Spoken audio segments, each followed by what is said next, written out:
Hey guys, Buckskin Dave here. Well, it's colder than hell, but I don't know, some people say hell's hot. Anyway, I was just doing a little bit of sight alignment, trigger control, and doing it in heavy clothes. It's probably a good idea to practice in heavy clothes once in a while. I gotta get used to, all that stuff. But anyway, why don't you grab a cup of coffee and we'll go in where it's warmer and we'll have a visit. All right. So,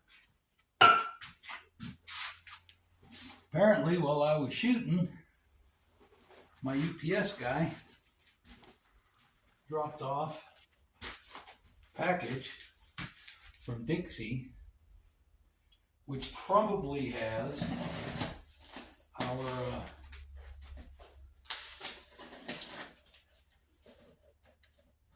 our 68 caliber balls in it for shooting out of that smooth thing. It's pretty heavy. So apparently 100 of them balls, wow, are pretty heavy. I got this thing. They come in this kind of a neat little sack, right? They got this little string, and it was tied up in like 3 square knots, one right after another, which I'm sure it'll keep it from opening. But they forget that most of us old farts that are still shooting these kind of guns got fat little fingers that have absolutely no nimbleness left in them. Anyway, let's see what we got here. I ordered 680s. And they're marked 680s, but definitely want to check them. So this one is 675. Should be close enough. Let's see what this other one is. Yeah, it looks like they're going to run 675. So anyway, I just noticed that I got a perfectly good muzzleloader sitting here. It happens to be a Jim Bridger Plains rifle. And I got some shot loaded up into my loading block and some powder. I think I'm going to go shoot for a minute. This would be kind of what I carry, okay? Now, I'll put my capper in my right pocket because I'm going to cap it like so, okay? These I'll put in my left pocket. And the powder, it kind of doesn't really matter. I don't like putting the powder in the cap pocket. So anyway, I'm going to go out and shoot and load and play just like I would outside with this rifle with the stuff in my pocket. And let's see how it goes. Well,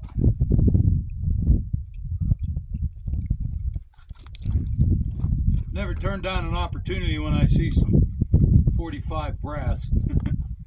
I don't know how long I'm going to stay out here. It's pretty cold. But basically, I'm going to do this just like it would be if I went out hunting. So I loaded this in the shop.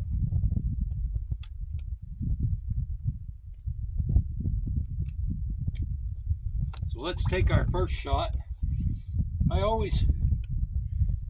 It never hurts to do a little offhand practice because it's easy to shoot off a rest.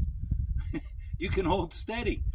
But it's when you got that shot you can't hold steady. So whenever I'm practicing or have an opportunity, even when it's cold or in between whatever I'm doing, I like to just take a few shots.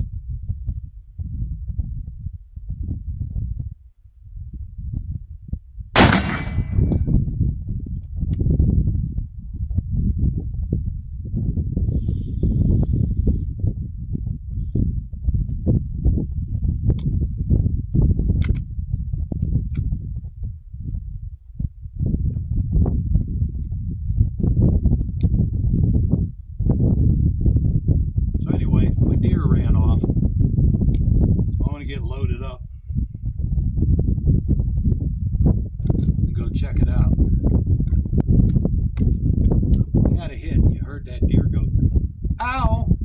ding. So the thing about it is, you know, everybody wants a fast reload, and I guess if you miss or had an opportunity for another shot, you'd want to get going pretty quick. But the other side to that, I'm using my range rod from the shop instead of the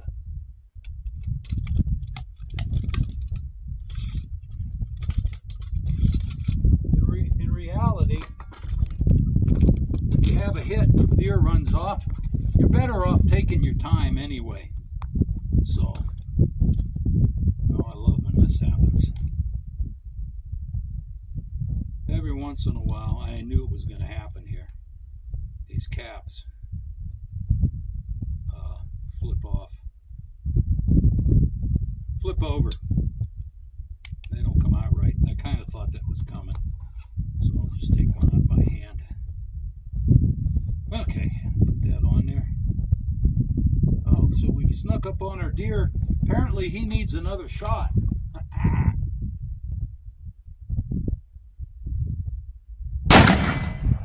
That put him down.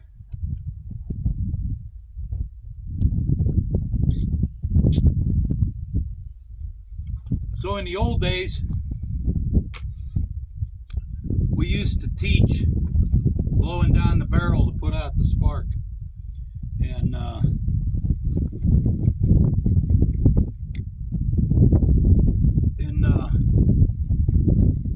in reality, that's probably pretty safe, but it really goes against the 4 rules of gun safety by the one about not covering anything you don't want to destroy, like the whole top of your head. And so I would say that I don't teach that anymore. I blow through the touch hole, or it'll be the touch hole on a flintlock, or the nipple hole on a cap lock. I have trouble doing 2 things at once, as you probably see. Talking and loading, not 2 things I do good together. Anyway, let's do one more, and I got to get back in. It's too freaking cold. Oh, there comes the sun. Well, that changes everything. Now maybe I can stay out here just a little longer. I got to fix this.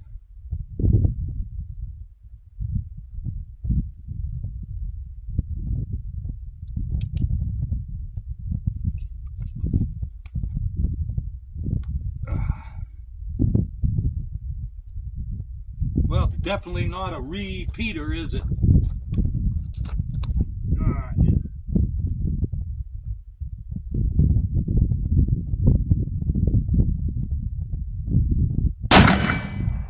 Nice. I'm getting a real nice splash, about that big, just an inch to the left. Plenty good for a minute of deer. Oh, I'm on the way in. Let's go in and finish up. Okay, so some of you guys live in east where you get a lot of rain. We get rain here once in a while. Most of the time it rains when we're hunting, at least once, or snows. And if you're using a flinter, that could be problematic. One of the things that the mountain men used to do, they have what's called a calf's knee. Okay, and some of the ones they got that are pretty, they're just leather that folds over the lock area, and you wax them up real good or grease them up real good, and it'll shed the water. The ones that I do, the ones that I like to make or do or have on my rifle, is I got 2 of them here. These are both for flintlocks. Okay, but they snap onto they snap onto my cap locks too. And I made these for a couple of flinters that I used to hunt with. This one is greased up real good and smoked, and it's got a thong to it. And when you take it off of the gun, you pop it off the gun, you just let it drop, and it's right there. This one hasn't been set up and hasn't been greased yet. But what's cool about these is they just snap right on the gun. Hold your horses, I'm bringing over there.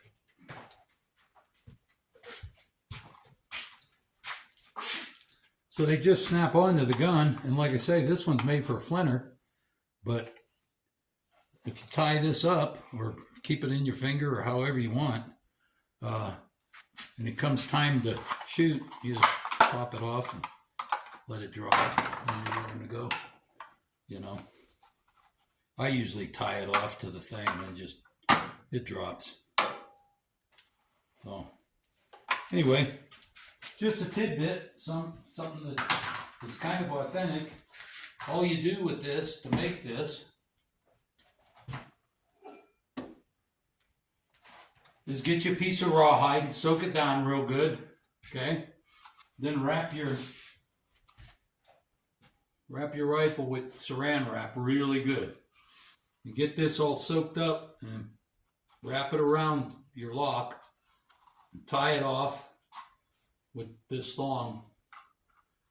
Tie it off so that it's kind of, and just let it dry for a couple of days, and then snap it off, and then grease it up real good with some bear grease, or you can use Ballistol or any of that.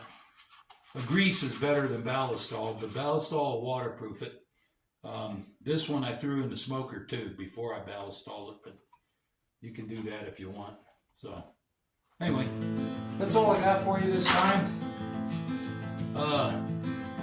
Thanks for stopping in for a cup. I've been drinking a lot of coffee in this cold weather. Anyway, you guys have a great day. I'll see you next time. Hopefully I'll have done a little research and practice with these balls. We'll see how they work out of the smooth bore. Either the next one or one or two down the line here, whenever I get time for it. I'm Buckskin Dave. You guys have a great day. I'll see you next time. Thanks for stopping in.